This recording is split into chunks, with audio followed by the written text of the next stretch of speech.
2011 में रिलीज हुई थी the film dirty picture starring Vidya Balan, Imran Hashmi, Naseeruddin Shah, जो बेस्ड थी 80s की एक्ट्रेस और डांसर सिल्क स्मिता पे, जिन्होंने अपनी फिल्मी करियर में 450 से भी ऊपर फिल्मों में काम किया था, जिसमें से 200 फिल्म्स उन्होंने अपने करियर के पहले 4 साल में दिया था। लेकिन मोस्टली इंडस्ट्री ने इन्हें ऐसा सेक्स सिंबल यूज किया अपने फिल्म्स के कलेक्शन को बढ़ाने के लिए, क्योंकि सेक्स सेल्स। विद्या बालन से जब इस फिल्म से रिलेटेड क्वेश्चन पूछा गया कि उनमें और सिल्क के कैरेक्टर में क्या डिफरेंस है, तो उनका जवाब था, मैंने बहुत बार कहा कि ये सिल्क स्मिता नहीं है, सिर्फ कैरेक्टर का नाम सिल्क है। शायद से सच है, क्योंकि the dirty picture silk Smita पे बेस्ड तो है, लेकिन सच तो ये है कि फिल्म सिल्क स्मिता की ट्रेजेडी को बस सरफेस लेवल पे एक्सप्लोर करता है। रियलिटी में सिल्क की कहानी बहुत ही ट्रैजिक है, from being typecasted to being slut shamed by people to alcohol abuse and many more. Silk Smitha ने अपने लाइफ में बहुत कुछ सहा है और सिर्फ 35 साल की उम्र में सिल्क स्मिता चल बसी। आज मैं योगेश शर्मा इस वीडियो में बात करूंगा about the tragedy of silk Smita. तो वीडियो शुरू होने से पहले तुम YBB फिल्मी को सब्सक्राइब जरूर कर लेना, क्योंकि ऐसा कंटेंट हम तुम्हारे लिए बनाते रहेंगे।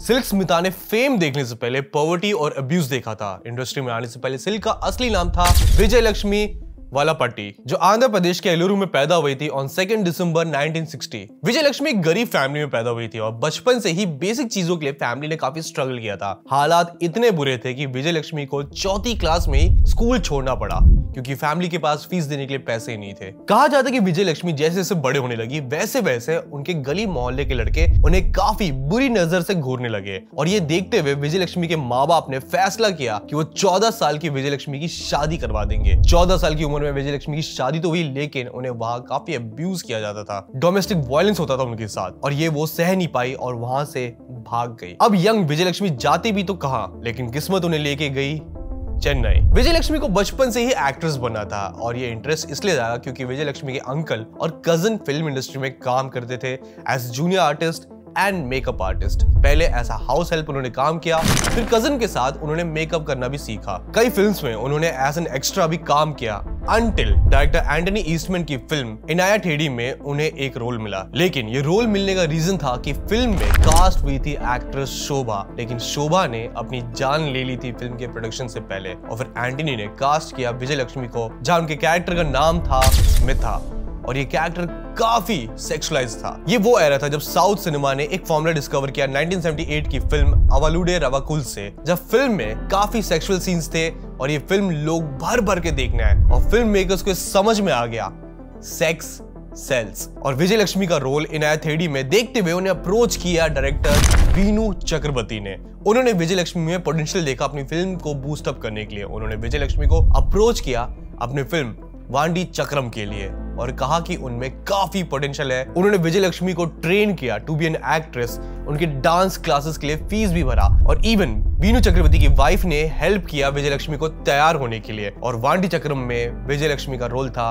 एक बार डांसर का। इस फिल्म में इनके कैरेक्टर का नाम था सिल्क, और इनकी पहली शूट हुई फिल्म में इनके कैरेक्टर का नाम था स्मिता, और यहीं से उन्होंने अपना नाम चुना सिल्क स्मिता। और वेल ये नाम सबके जुबान पे चढ़ गया, क्योंकि वांडी चक्रम में उनके सीन्स देखने के लिए जनता दीवानी हो गई। इनफैक्ट थिएटर भरने लगे सिल्क स्मिता को देखने के लिए, क्योंकि सिल्क ने इसमें बोल्ड रोल जो किया था। फिल्म के लीड शिवा कुमार ने भी काफी बढ़िया परफॉर्मेंस दी थी, पर the talk of the town थी Silk Smitha and people wanted more.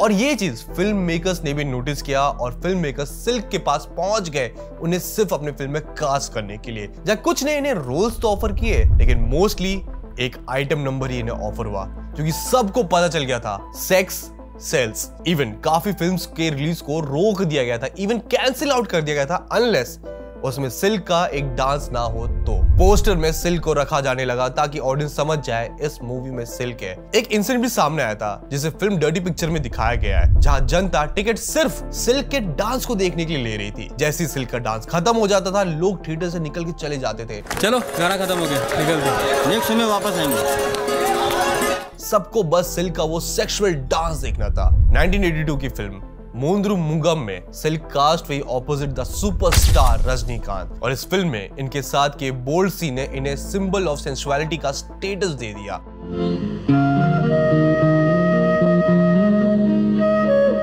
Formula बन गया था। फिल्म चाहे कितनी भी बेकार हो, सिल्क का अगर गाना रहा तो फिल्म सिल्वर जुबली जाएगी। इसके लिए सिल्क ने मुंह मांगी रकम भी मांगनी शुरू कर दी। कहा जाता है कि सिल्क एक सॉन्ग के लिए प्रोड्यूसर से 50,000 रुपए चार्ज करती थी। ये 80s का एरा था जहां मिनिमम 5 लाख में एक फिल्म बन जाती थी। सिल्क ने इतने मूवी साइन कर लिए थे कि कहा जाता है कि वो दिन में 3 से 4 डांस नंबर कर रही थी। एंड वेल प्रोड्यूसर्स पैसे कमा रहे थे, जनता को सेक्सुअल सीन्स देखने मिल रहे थे थिएटर में। एंड वेल इन सब प्रोसेस में silk Smita became a huge name. But क्या सिल्क खुश थी?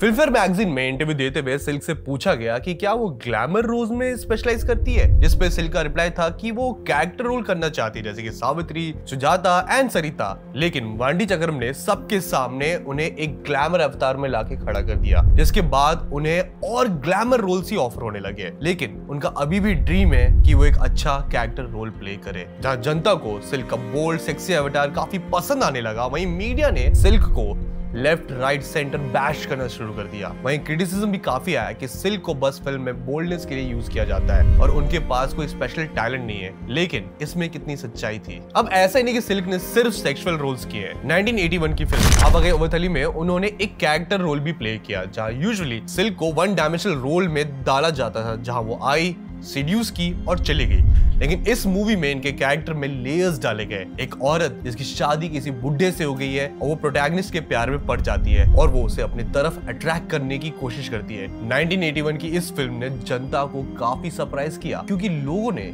सिल्क के असली टैलेंट को डिस्कवर किया। क्रिटिक्स भी काफी इंप्रेस थे सिल्क के रोल से।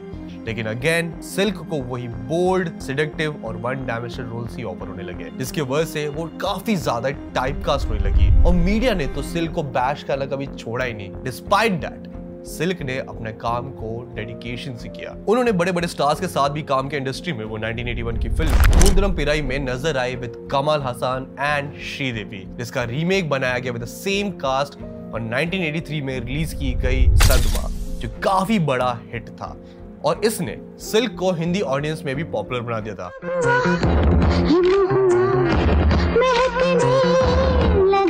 सिल्क की पॉपुलैरिटी काफी ज्यादा बढ़ती जा रही थी। I mean, अपनी करियर के पहले 4 साल में उन्होंने 200 फिल्म्स में काम कर लिया था। लेकिन ऐसे कई इंसिडेंट्स सामने आए जहां लोगों को लगा कि सिल्क एरोगेंट है, और शायद से ये इसलिए था क्योंकि एक बार सेट पे एक्टर शिवाजी गणेशन पहुंचे, जिसपे सब खड़े हो गए उन्हें रेस्पेक्ट देने के लिए। लेकिन सिल्क बैठी रही विद लेग्स क्रॉस्ड, जिसकी वजह से कहा जाने लगा कि शिवाजी गणेशन काफी ज्यादा ही नाराज हो गए और काफी रूमर्स आने लगे कि सिल्क काफी एरोगेंट है, वो प्रोड्यूसर्स की इज्जत नहीं करती। लेकिन फिल्म फेयर ने अपने आर्टिकल में मेंशन किया कि जब वो सिल्क से मिले तो उनमें एटीट्यूड नहीं दिखा। इनफैक्ट वो काफी ज्यादा एक्साइटेड थी उनसे बात करने की। कहा जाता है कि सिल्क काफी इंट्रोवर्ट नेचर की थी, इसलिए उनके ज्यादा दोस्त नहीं थे और वो काफी ज्यादा चाइल्डिश भी थी, लेकिन साथ में काफी शॉर्ट टेम्पर्ड भी थी और बहुत ज्यादा ही स्ट्रेट फॉरवर्ड, जिसे लोग एरोगेंस समझ लेते थे। लेकिन काम को लेके वो काफी सिंसियर और बहुत ज्यादा ही पंचुअल थी। लेकिन उनका नेचर काफी लोगों को पसंद नहीं आता था, क्योंकि ये वो एरा था जहां एक्ट्रेसेस को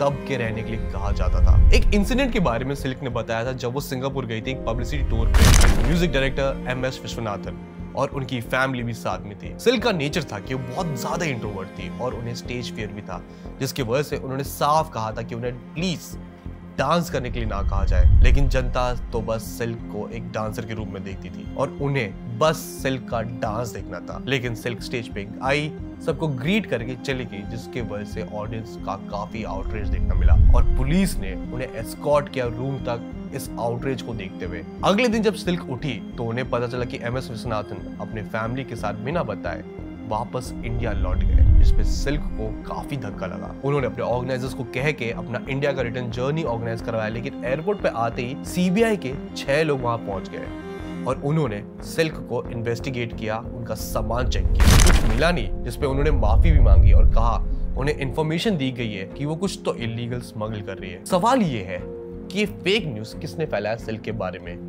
Was it all for revenge? Silk ने काफी कम वक्त में बहुत ज्यादा फेम पा लिया था और इस फेम के साथ आया क्रिटिसिज्म। मीडिया ने सिल्क को बहुत ज्यादा ही क्रिटिसाइज किया, जहां उनके कैरेक्टर को वल्गर कहा जाने लगा और मेजर क्रिटिसिज्म था कि ये ट्रेडिशनल सिनेमा को बिगाड़ रहा है और सिल्क स्मिता के मोरालिटी को भी काफी क्वेश्चन किया गया। काफी कंजर्वेटिव ग्रुप्स ने सिल्क के अगेंस्ट प्रोटेस्ट भी निकाला उनको बैन करने के लिए। उन्होंने ये तक कहा कि इनका इन्फ्लुएंस समाज पे बहुत ज्यादा ही नेगेटिव इफेक्ट डाल रहा है। राइटर पॉल ज़चारिया ने कहा था कि सिल्क नाम बन गई थी सेक्सुअल फैंटेसीज के लिए। इन्हें चाहे लोग कहीं से भी हो, सब मिलकर सिल्क के मूवीज देखते थे। तो सवाल बनता है कि क्या दोष देखने वालों की आंखों में नहीं? कहा यह भी जाने लगा कि काफी एक्टर्स इनसिक्योर हो गए थे सिल्क की पॉपुलैरिटी को देखते हुए। जहाँ इंडस्ट्री उस वक्त या फिर कहे आज भी मेल डोमिनेटेड है, और वहीं सिल्क की पॉपुलैरिटी ने काफी जेलेसी और इनसिक्योरिटी क्रिएट कर दी। जहाँ लोग उस एक्टर को देखने नहीं आ रहे थे, लोग आ रहे थे तो सिर्फ सिल्क को देखने। Despite all the fame, money and glory, Silk just became a woman everyone love to hate.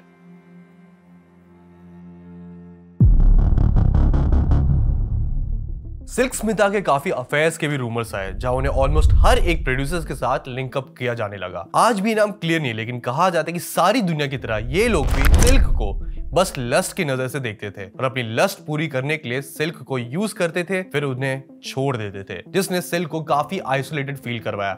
I mean इस दुनिया में कौन अकेले रहना चाहता है। सिल्क का नाम उनके को स्टार रजनीकांत के साथ भी जुड़ा, जिसने लोगों को काफी सरप्राइज किया। रूमर्स तो ये भी फैल गए थे कि फिल्म द डर्टी पिक्चर में नसरुद्दीन शाह का कैरेक्टर रजनीकांत पे बेस्ड था, जिसपे काफी आउटरेज आया था रजनीकांत के फैन की तरफ से, जिन्होंने साफ धमकी दी थी कि वो वायलेंस का रास्ता चुनेंगे अगर रजनीकांत के बारे में कुछ भी गलत हुआ मूवी में। जिसपे फिल्म्स के प्रोड्यूसर्स ने सामने आके क्लैरिफिकेशन दिया कि ऐसा कुछ भी नहीं है। शायद से सिल्क स्मिता की पर्सनल लाइफ में ऐसे कई सारे नाम थे जिनका नाम अगर रिवील हो जाता तो काफी सारे लोग एक्सपोज हो जाते, जिसके वजह से विद्या बालन ने भी साफ कह दिया कि सिर्फ कैरेक्टर का नाम सिल्क है, ये सिल्क स्मिता नहीं है। उनका नाम उनके मेंटर वीनू चक्रवर्ती के साथ भी जोड़ा गया, इवन राजेश खन्ना के साथ भी इनका नाम जोड़ा गया, लेकिन ये सब एलिजेड रूमर्स थे। आज तक इनका कोई प्रूफ नहीं है। रूमर्स तो ये भी थे कि सिल्क के काफी अफेयर्स रह चुके हैं विद सम पॉलिटिशियंस। सिल्क ने ये भी रिवील किया था इंटरव्यू में कि वो सेटल होना चाहती है and she was looking for love, लेकिन अगेन लोगों ने सिल्क को बस लस्ट की नजर से देखा, इसलिए कोई भी सिल्क को अपनाना नहीं चाहता था,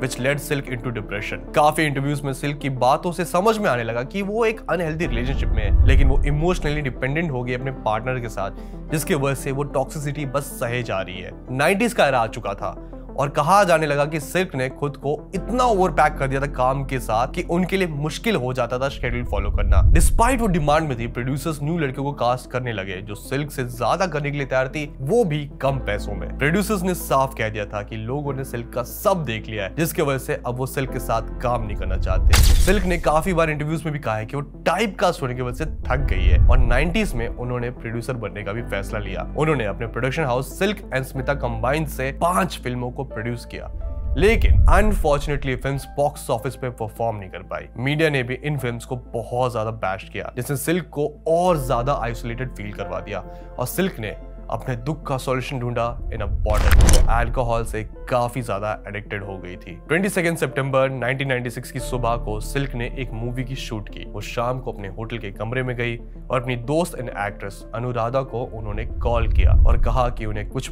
बात करनी है किसी इशू के बारे में जो उन्हें काफी ज्यादा डिस्टर्ब कर रहा है। लेकिन अगली सुबह silk Smita was found dead in her room.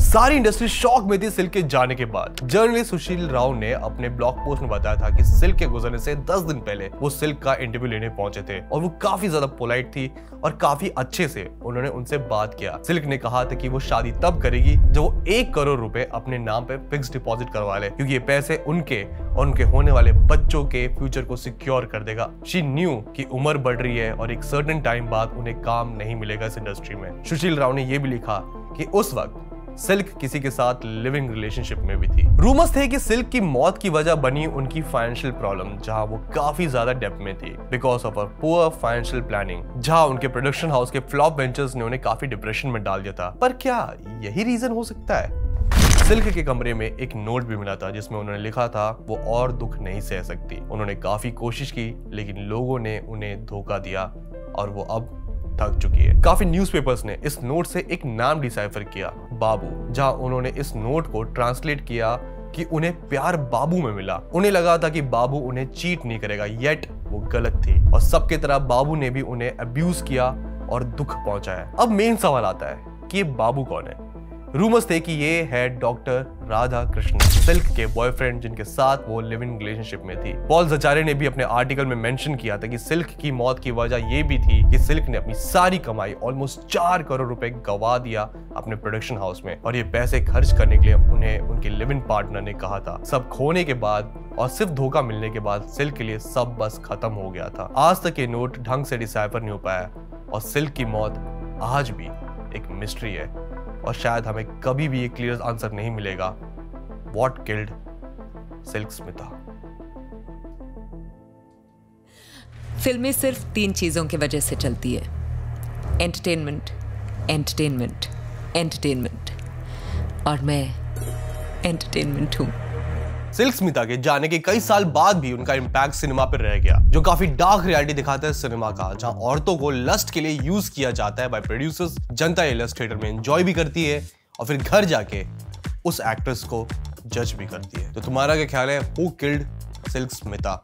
अपना ओपिनियन तो मुझे कमेंट सेक्शन में जरूर बताना। साउथ सिनेमा की इस डार्क रियलिटी पे हमने एक वीडियो भी बनाया हेमा कम्युनिटी रिपोर्ट पे, वो भी तुम जाके जरूर देखना। एंड वेल, अगर तुम्हें वीडियो पसंद आई है तो वीडियो को लाइक करना बिल्कुल भूलना। बाकी तुम्हारा क्या ओपिनियन है वो मैं कमेंट सेक्शन में जरूर पढ़ना चाहूंगा। तुम साथ साथ हमें हमारे सोशल हैंडल्स भी फॉलो करते हो, योगी बाबा प्रोडक्शन को तुम जरूर फॉलो करना। हम मिलते हैं ऐसे अगली वीडियो में, तब तक के लिए टेक केयर। वीडियो देखी ना अब